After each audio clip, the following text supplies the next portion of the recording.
Am I seriously doing a review of the Mexican OT and Sauce Walka album, Chicken and Sauce, and naming the video GN Tex? Am I really that hard up for views, for eyeballs, that I'm going to make some kind of extended, pulled from the hair metaphor trying to connect Mexican OT and Sauce Walka and Kendrick Lamar? You're damn straight I am, and that's why. Okay, I do. I want more clicks. I want more eyeballs, but it's not really about my bottom line.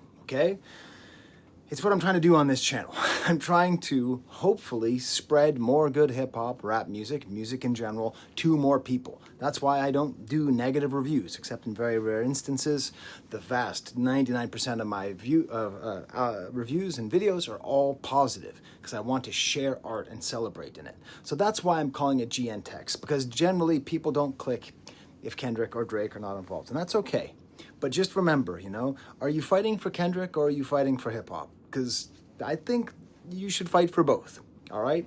So listen, if that doesn't draw you into this video, there will at least be also a rather funny story about a strip club, okay? So when am I going to talk about a strip club? I've never talked about a strip club on this channel, so you're going to have to stick around for that. Okay, some more lore.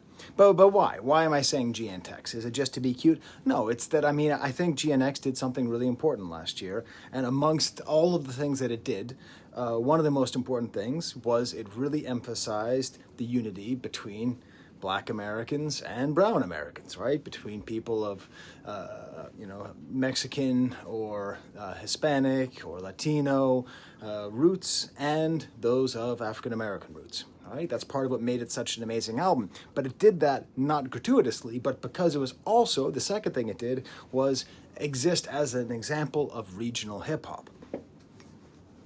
Regional hip hop is like the way out of bad rap music. That's part of what makes rap so fascinating. It's the most local, the most regional art form that can still exist in our globalized, everything is everywhere, nothing is anywhere society, yet somehow it has managed to stay local phenomena. So part of what GNX did that was so great was it just was West Coast all up in your face. It was just California all over the place. And if it's going to be authentically Californian, then it has to be authentically black and brown. And so when I'm reviewing this album, being a super white guy, and so listen, right off the bat, I'm missing a lot of context in this album, okay? I'm not in a position to properly contextualize. As my colleague Justin Hunt will say, I don't pretend to be anything other than a tourist, an observer of the culture that is being provided for me. But what I see here are two great Texan rappers. Texas is one of the most regionally specific places. I just did my class on New Orleans today. A couple weeks ago, I did my class on Houston. It's like a different country. Texas likes to pretend it's a different country, and if you've spent any time there, you'll know it kind of is. I went there in 2002. I actually hung around on the movie set of the movie The Alamo, so I got to run around on the fake Alamo. It was kind of cool. Very, very, very Texas. So this does all those things, okay? It shows that unity, which, listen, things are not good right now politically. And unity is going to be what's necessary. Like the way to actually fight these really evil white supremacist billionaire class ghouls is to unite. It's going to be working class and middle class, black, white, brown, everything, men, women, NBs, everybody who believes in equality or in some form of justice, getting together, okay? That's our only way to fight these ghouls, because the ghouls have all the power, right? The ghouls have all the power right now. So this is just awesome. Just on an ideological standpoint, I am entirely for this album. Plus, these are two rappers that I'm very excited about. Sauce Walka, I made the argument on my last review, he might be one of the best rappers in America. He's got charisma, he's got character. He's sort of like a cross between like Ludacris and Rick Ross and Paul Wall. I don't know. He's like a mixture between a whole bunch of really good things, but with a lot of really great skills. Drake. I get to mention Drake, so maybe I will get some views. If you've never heard his diss track, Whack to Whack, oh my God. He called out Drake on being a culture vulture way before Kendrick ever did. You got rich off stealing the flavor, boy. You whack to whack. See, you've been stealing Houston and H-Town culture. You've been being a culture vulture. Those are his lyrics. You just got to check out that song if you never heard it, because he lays it out. And this is the thing. He's trying to do exactly what Kendrick was trying to do, which, with the Atlanta lines, which is just being like, hey, stop trying to vampire your way into other cultures. Stop trying to steal their essence to stop trying to steal the adrenochrome of all these different parts of America and all these different parts of black culture just to build your empire, right? Just to keep your empire flowing, right? So, anyways, he's been on this for a while. And also, he just has an awesome ad-lib of soo-wee, which, or like sweet, just a whole bunch of hoo-wee, yeah, it's rodeo culture, the Mexican OT has that as well. Like, there's a real Texas-y feel, I was down in Texas. I spent some time in Austin. Spent a lot of time in Houston. I really like Houston. Never been to Dallas. But yeah, I've had kolache.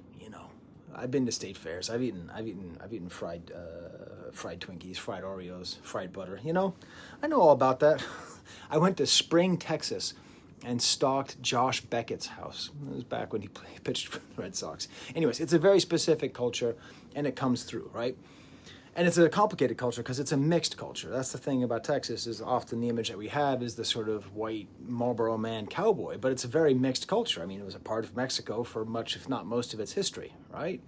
So you see that in the Mexican OT, who, as far as I'm concerned, I've heard about him and all that, but he was really put very squarely into my radar with the Black Flag freestyle with Denzel Curry. Like Denzel Curry, goddamn, is he a man? Damn, I love Denzel Curry. Sometimes joy is the absence of pain. Imagine a world with no Denzel Curry, okay? You know how much worse our world would be? Anyways, the Mexican OT, he is such a good MC. I mean, he is so good. First of all, he did one thing which I didn't think was possible anymore. He had a great Joe Rogan appearance. So I'm going to suggest you watch the Joe... Sorry. I just threw up. The guy from News Radio has a podcast...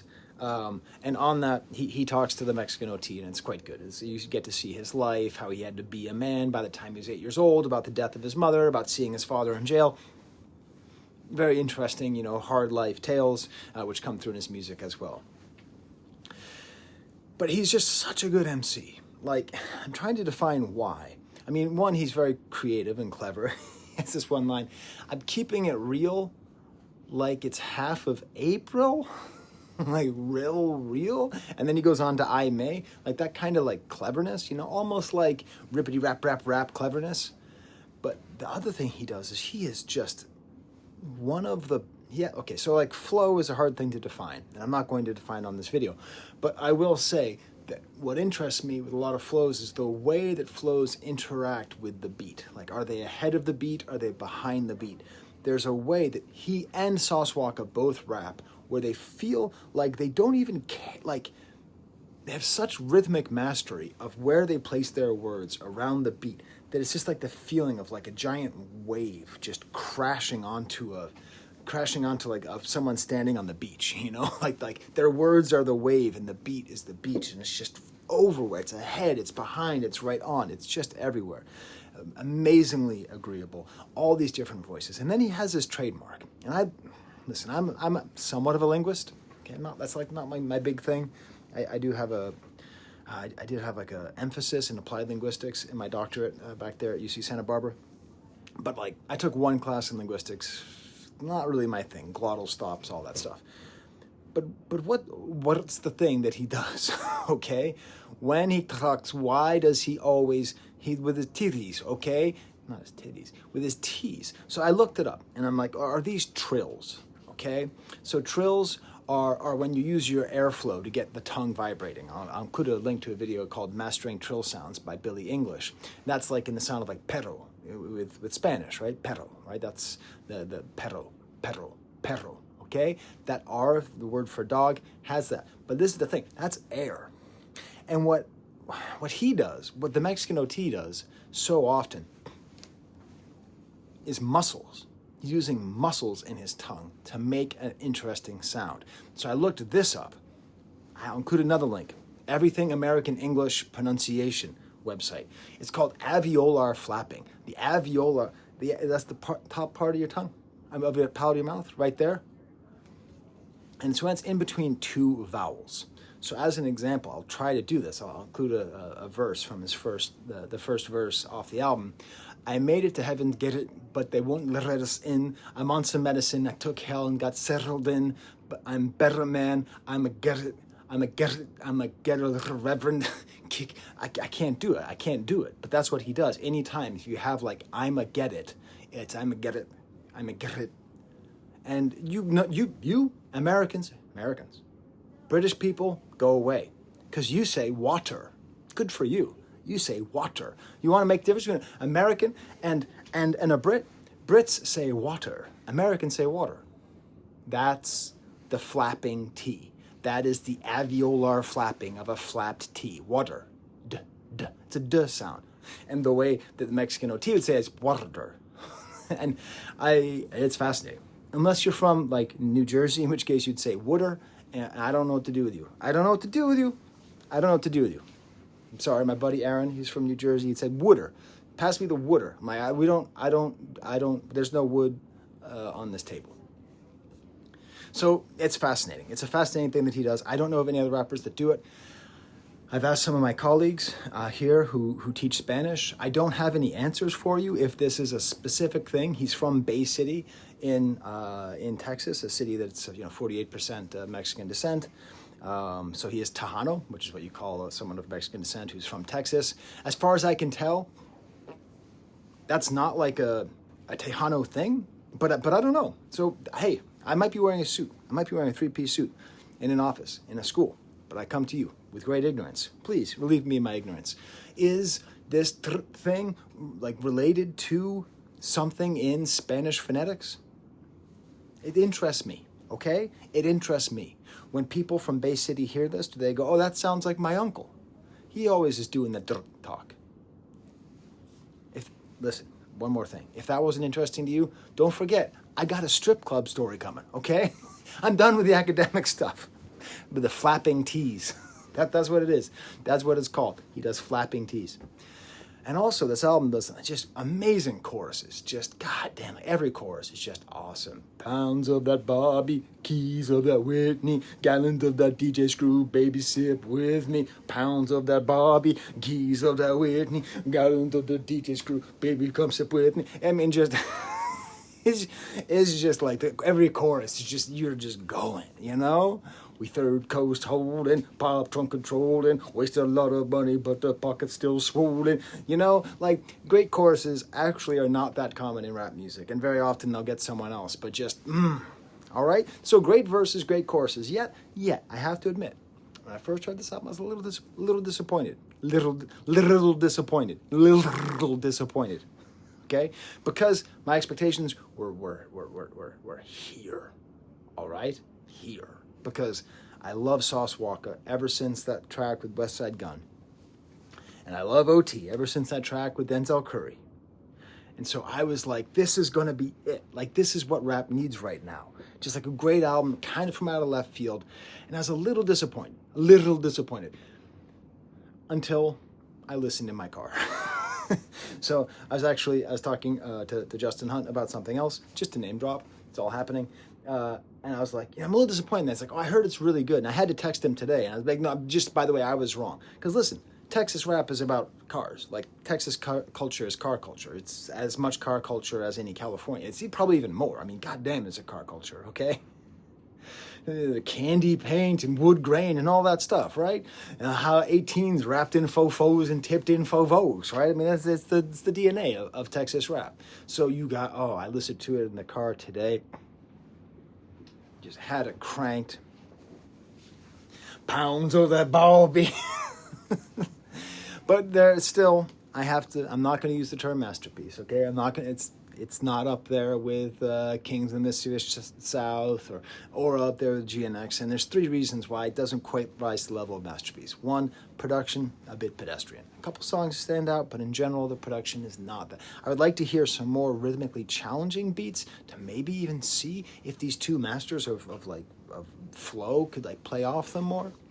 2, Sauce Walka says she better let go my ego twice. And that just bugs me. And I'm not trying to nitpick, but it's a sign of maybe a lack of lyrical effort throughout. Like maybe I would have liked a little more effort, but it's really the third part. It's lacking the balance. So the thing that I love, okay, I love rap music that's all super smart or super conscious and or super emotional, okay? And I also, love music that's just stupid, that's just acting crazy, right? But like, I love the balance. And I feel like this project with its Black and brown unity, with its Texas sentiment, with all of that, like it was perfectly placed. And at times there's a couple, basically 1.5 songs on here where they try for something more emotionally meaningful, more conscious, more actively politically engaged. Of course, the entire album is a political act, right? Because this is the part of Texas that the world doesn't want to see. The Texas only wants to see George Bush, okay? True story, George Bush Sr. Do you know where he grew up? Compton. Used to be a middle-class town. Moved to Connecticut later, and then to Texas, but you know what I mean.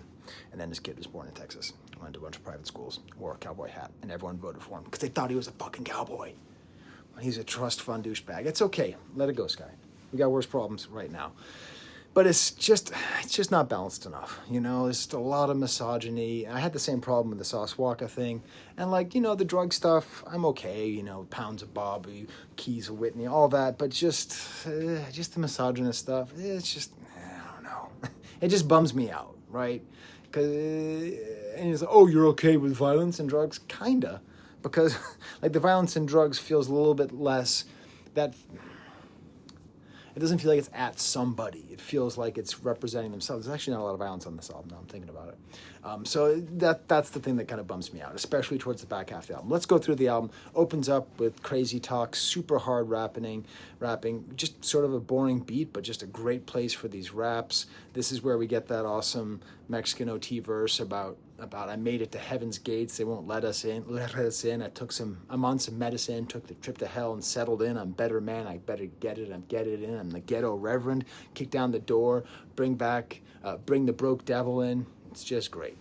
But then it ends with him like basically slapping a woman for not giving him money, which is just like, God damn. And then just this great flow, great verse from Sauce Walka. Then we get to Down in Texas, which rhymes Texas with Lexus. This close. Listen, you ever hear someone say the word desire? They're going to rhyme it with fire. Guarantee they're going to rhyme it with fire. You hear the word Texas, there's a Lexus coming up. But even you two guys who are from Texas, you're going to do the Rick Ross Lexus Texas rhyme?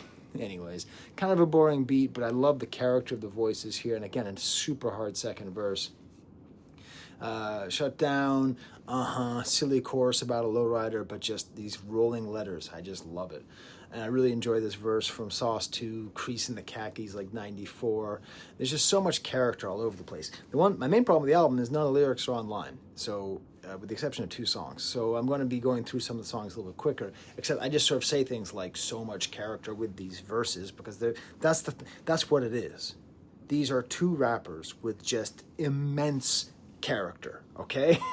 This is the character, the aura, the personality of Sauce Walka, and this is the Mexican OT. This is where they are. This is what the whole album is like. You're just like, my God, how much personality is in these verses and in these bars.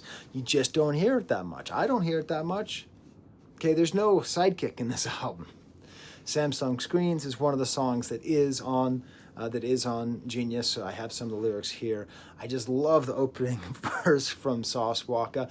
I'm beating down your street, Maybach truck, Jeep. Like, just beating down your street. Maybach truck, Jeep. Like, which is it? Is it a truck or is it a Maybach? Is it a Maybach truck, Jeep? It's just playing with language. It's the Maybach truck, Jeep. Just bam, Beep, beep, beep. Do anyone want grease? We only seen wars growing up, but we want peace. My uncle's still smiling at the stove with no teeth. These dogs got no leash. Sauce Walka, right? Right? This is good stuff. And a great chorus from him this time. Samsung Screens in the seats, rolling I-10, sipping syrup, blowing sweets. They love highways, you know. The 10. You ever drive the 10? I've driven the 10. I've driven the 10. I've driven across country, you know, one side to the other at least 20 times. Sometimes I take the 80, sometimes I take the 70, sometimes I take the 10. Okay, it depends on where I'm going. You know, if you go to Boston to LA, you're going to end up having to go on the 10 sometimes. And I took the 10 also when I got stopped by Border Patrol once. That was weird. I was in Texas, driving from Austin to California. And Border Patrol stopped me in Texas. Like, I wasn't even crossing the border. That was weird, man. I was aggressively flippant with the cops, and they let me go. I did not understand that's where white privilege was. I had a broken window in the back of my car, and at the end of the stop, he goes, "Hey, what would you say if I sent my dogs in the back of your car?" I said to the cop, "Well, I would say to be careful. There's an awful lot of broken glass back there." God damn, man. Anyways, you don't know how stupid you are until you end up in jail. I didn't end up in jail. Didn't learn how stupid I was. And then just all this character in Mexican OT's verse. Got the bumper kit looking all beat up, sitting on my ass counting money with my feet up. I'm a fat Mexican running slow. How you can't keep up, bitch. Call the Glock Nintendo because it walk with a switch. At the Rangers game, 85K for a pitch. Crip all in blue got me feeling like Stitch. I'm a money-making motherfucker feeling like Mitch. I love the hustle. Like, you know what I'm saying? Just like I'm a money-making motherfucker feeling like Mitch. Like the Eminem, you know? It's almost making it sound like I can rhyme. Which, hey, I can't. So don't worry about that. I don't think I can rhyme. I don't think I can rap. I barely even dressed myself. I had my vest all screwed up. And all these choruses are just basically Rick Ross style choruses, but it's better because I'm fine with Rick Ross, but this is more interesting. Then we get to the song Gallons. This is the song that has the chorus that I've sung like 5 times. Gallons of the screw. Super solid chorus. Great basketball verse about Yao Ming and as tall as Wemby because he plays in Texas. And then we get to the song UGK, paying homage to Port Arthur's great rappers, UGK. Money, money, money, stay paid. Honoring the history of Texas rap. Kind of a nice bouncy beat. And then Sauce has this hilarious whole verse where he just ends everything. Okay. There used to be a comedian named Bill Cosby who, before he was disgraced and before he was kind of a respectability politics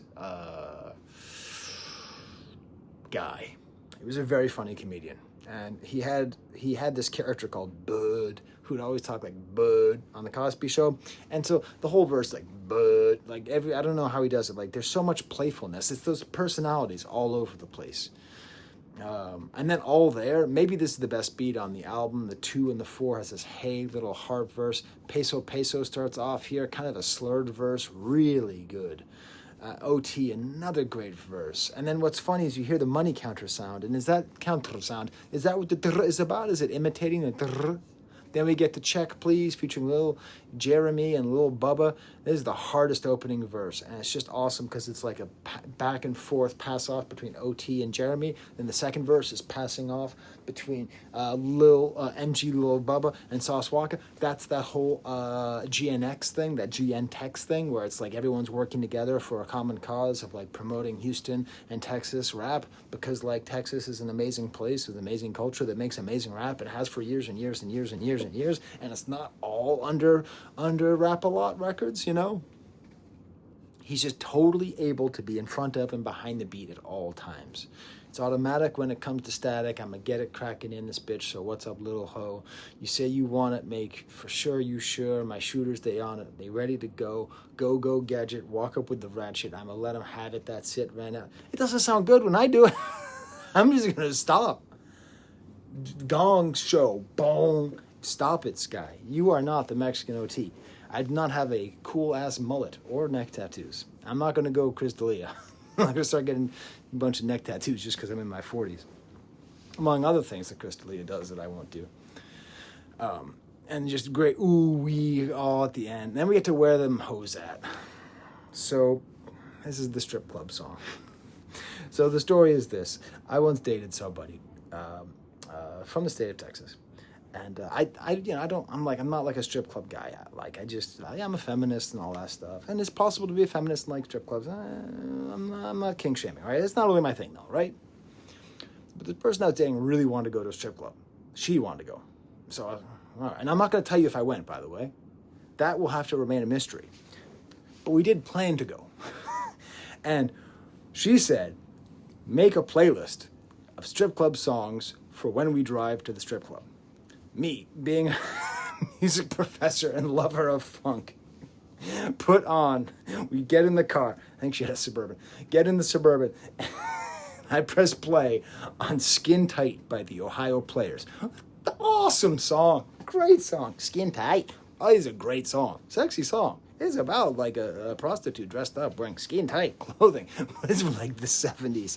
And she was like, what is this? I can't do the accent. She was like, what is, she like turned it off so quickly and put on something by UGK. Probably take it off if I had to had to guess it properly. But that is just I think a very funny story about me trying to be like, yeah, strip club music, because like that was kind of her culture. It's kind of more Southern culture, you know. Strip clubs are a little bit more Southern culture. Up north, we're a little bit more puritanical. I come from a place called New England. So anyways, if you can just imagine me trying to be cool playing Ohio Players. Anyway, but I will not tell you whether or not I went in or not. This is just an abstract story. And I love OT's verse here. He talks about going down to Fort Lauderdale and meeting with some Haitians where the Zoe's at and Nixon where the hoe's at. He's kind of singing and rapping. What can this guy not do? The thing is, right, Sauce Walka has a masterpiece in his future. And the Mexican OT has a masterpiece in his future. And I thought maybe this would be their combined masterpiece, but like I think they're close. But how do we get them there? Not with the next song, Play Her, skip. Just don't like this one. Just don't like it. And then They Fucked Up. I like that one, but this is the second Lego My Ego reference, so that's out. But I love this cool, the way he actually uses the word pause while pausing in the middle of a verse. Sauce does that. Then we get to Bad Man. Fast, awesome song, but then it's a really gross sex verse, and it's all just kind of mean and anti-women. And then we get to the song Young Man. Finally some balance, some inspiration. Keep your head up, get your bread up. The laws treat you like a creature. When you're black, the laws treat you like a creature. I know some dudes watch their kids grow up from the bleachers. Mom's got a restraining order. He can't even bring them pizza. You know, interesting kind of political stuff. They've seen a lot of stuff, obviously, in their life. But, like, that is right after the song Bad Man, which is like, I treat women badly. I told you, so I can do that. And then the last song is just called F You, which is just another sex verse. And you can lose money chasing bitches, but never lose bitches chasing money. That's what he says. That's his lyric. It's kind of manosphere. Bleh. Bleh. Yeah. You can lose them by playing Skin Tight in their Chevy Suburban. And it's just like the last word on the album is fuck you, stupid hoe. You know? I wanted to love this just a little bit more, okay?